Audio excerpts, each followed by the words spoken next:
फर्रुखाबाद में cyber fraud का बड़ा मामला, कॉल बैक करते ही मोबाइल नंबर हुआ है। फर्रुखाबाद से शानू खान रिपोर्ट। फर्रुखाबाद के मोहल्ला सधवाड़ा निवासी कपिल साथ साइबर फ्रॉड का शिकार हो गए। साइबर ठगों ने कोरियर कंपनी के नाम पर कॉल कर उन्हें अपने झांसे में लिया और उनका मोबाइल नंबर हैक कर परिचितों से रुपए ट्रांसफर करा लिए। बताया जा रहा है कि ठगी की रकम लाखों रुपए तक हो सकती है। हालांकि अभी इसकी आधिकारिक पुष्टि नहीं हुई है। घटना के बाद पीड़ित ने साइबर सेल में शिकायत दर्ज कराई है और लोगों से सतर्क रहने की अपील की है। कपिल साध ने बताया कि उनके पास ब्लू डॉट कोरियर के नाम से कॉल आया। कॉल करने वाले युवक ने कहा कि उनका कोरियर आया है लेकिन एड्रेस नहीं मिल रहा। उसने एक मैसेज भेजकर दिए गए नंबर पर कॉल करने को कहा। उस समय उनका खुद का भी एक कोरियर आने वाला था और घर में काम चल रहा था, इसलिए उन्हें कॉल सही लगी और उन्होंने बताए गए नंबर पर कॉल कर दिया। आरोप है कि कॉल करते ही साइबर ठगों ने उनके नंबर पर कॉल फॉरवर्डिंग एक्टिव कर दी। कुछ ही देर बाद उनके मोबाइल नंबर से व्हाट्सएप अकाउंट बनाकर परिचितों और व्यापारियों को मैसेज भेजे गए कि वह इमरजेंसी में हैं और तुरंत पैसों की जरूरत है।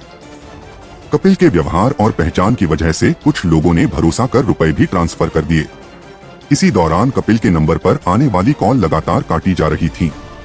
शक होने पर कुछ लोगों ने सीधे उनके परिवार से संपर्क किया, तब जाकर साइबर फ्रॉड का पता चला। जानकारी मिलते ही कपिल ने तत्काल अपने बैंक खाते और एटीएम सेवाएं बंद कराईं।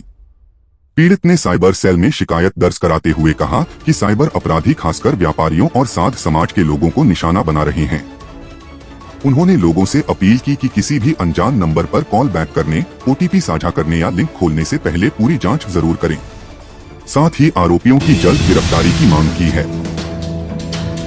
कैसे ये आपके साथ में फ्रॉड हुआ, किस तरीके से हैकिंग हुई है आपके साथ? ये मेरे पास एक ब्लू डॉट करके कंपनी का कोरियर का जो ट्रू कॉलर पे सर्च होता है वो लिख के एक नंबर आ रहा था, तो मैंने कॉल रिसीव की।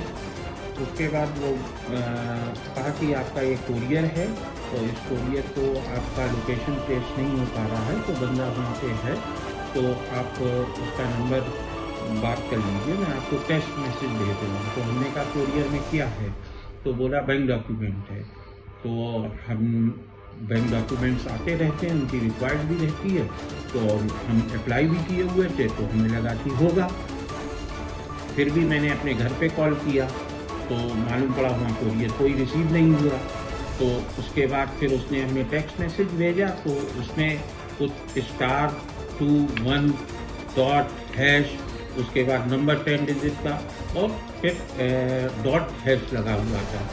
तो नंबर डायल करने से पहले हमने उसको कॉपी किया और डायलिंग में पेस्ट किया, तो हमने ये सब चीज़ें स्टार पेस्ट और ये सब हटा दिया, केवल 10 डिजिट का नंबर डायल किया।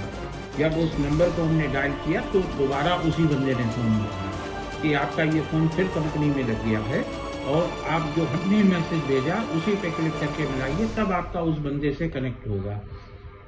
तो हमें लगा कि ये कोरियर वो, और चूँकि मेरे घर का एड्रेस डिफरेंट हो गया था, तो हमें ये बात सही भी लगी कि वहाँ पे कोई होगा नहीं, है नहीं, तो दूसरा घर उसे मालूम नहीं है, तो वो ये सही हमें लगा।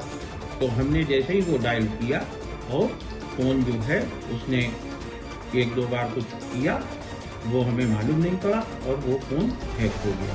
15 मिनट के बाद जब हमने दोबारा व्हाट्सएप का इस्तेमाल किया, तब हमें अंदाज़ा हुआ ये फ़ोन हैक हो गया। उसने कोड मांगा, तो हमने जब कोड मांगा तो वो उसमें दिखाने लगा कि ओप्पो के फ़ोन पे K2 करके 5G फ़ोन पे ये मैसेज जा रहा है। उसके बाद मेरे रिलेटिव्स वगैरह के, मेरे वर्कर और के, क्योंकि मेरे फ़ोन पे भी कोई कॉल रिसीव नहीं हो रही थी, तो मेरे वर्कर्स और के फ़ोन पे फ़ोन आना शुरू हो गया कि भैया किस प्रॉब्लम में है, ऐसे ऐसे मैसेज आ रहे हैं, ये है। तो जो लोग समझदार थे तो उनकी चीज़ें समझने लगी, तो और कुछ लोगों ने पैसे ट्रांसफ़र करना हमें मजबूरी में देख के और पैसे ट्रांसफ़र करना स्टार्ट कर दिए। जब तक हम चीज़ों को समझ पाते, जब समझ में आया तो हम सीधा यहाँ से फतेहगढ़ के लिए कंप्लेंट के लिए कितना अमाउंट के आपके पास होगा ना, कितना अमाउंट ट्रांसफर होगा? कई लोगों ने ट्रांसफ़र किए हैं, तो सबकी कंप्लेंट भी हमने तुरंत 19/12 पे 19-30 पे जब हमें संज्ञान में आया तो उन लोगों को बता के जानकारी दे के 19-30 पे हमने कई दर्ज करवाए जो उन्होंने स्वयं किया। लेकिन अभी काफ़ी डाटाबेस कलेक्ट हो रहे व्हाट्सएप हैं। आपका हैक होने के बाद क्या कर रहा था जो साइबर फ्रॉड था, वो क्या किस तरीके से लोगों से पैसे की डिमांड कर रहा था? उसमें ये लिख के आ रहा था कि हमारा यूपीआई वर्क नहीं कर रहा है और इसलिए आप हमें 45,000 रुपये ट्रांसफ़र कर दीजिए और हम 2 घंटे में आपको रिटर्न कर देंगे। और जो व्यक्ति हमें कॉल लगाने की कोशिश करता था तो उसकी वो कॉल डिस्कनेक्ट करके उसको दोबारा मैसेज करता था कि हम मीटिंग में हैं या हम कहीं फंसे हुए हैं, आप पैसे ट्रांसफ़र कर दो, फिर हम आपसे कॉल करेंगे। और किसी ने जिन जिन लोगों ने 45,000 रुपये ट्रांसफ़र कर दिया उन लोगों से 42,000 की दोबारा डिमांड करने लगा। तब लोगों को चीज़ें समझ में आई। फिर उन्होंने आपसे संपर्क कैसे करा? संपर्क किसी ने मेरे फादर को फ़ोन किया, किसी ने मेरी वाइफ को फ़ोन किया, किसी ने मेरे वर्कर को फ़ोन किया। तो इस तरीके से जब संपर्क होके और चीज़ें हुई तब हम साइबर सेल के लिए यहाँ से गए। लेकिन वहाँ भी हम 30 मिनट परेशान होते रहे, लेकिन उसके बाद वहाँ के एसआई महोदय सुबोध जी हमें मिले और उन्होंने हमारी बात को बहुत गंभीरता से सुना। इसी पश्चात हमने जो सीओ साइबर सेल महोदया है उनको कनेक्ट किया तो उन्होंने भी बहुत अच्छा रिस्पांस दिया और इस कार्य में तत्परता दिखाते हुए हमारे तुरंत फ़ोन व्हाट्सएप रिकवर हुआ और तुरंत हमारी कॉल जो फॉरवर्ड हो रही थी वो स्टॉप हुई।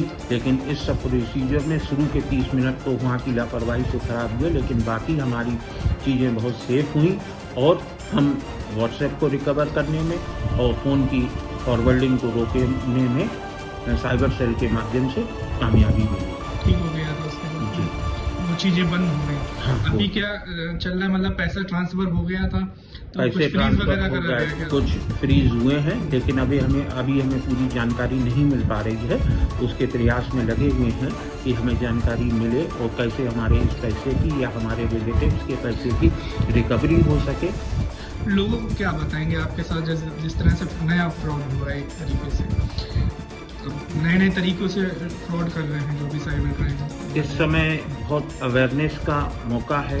एक व्यापारिक माहौल में भी उथल पुथल मची हुई है और तो इसलिए जितनी हम सावधानी बरतें, सचेत रहें और हम अपने जो हमें महसूस हुआ है कि हम अपने जो पर्सनल जिसमें हम अपनी सोशल मीडिया चलाते हैं या व्हाट्सएप चलाते हैं और वही नंबर्स हमारे सब नॉर्मल अकाउंट्स में या आधार में आइडेंटिफिकेशंस में लगे रहते हैं, तो उन नंबर्स को हमें सेपरेट रखना चाहिए और एक नॉर्मल नंबर जिससे हम कॉलिंग या सोशल मीडिया या अन्य कोई कार्य करते हैं उस नंबर को अलग रखना चाहिए।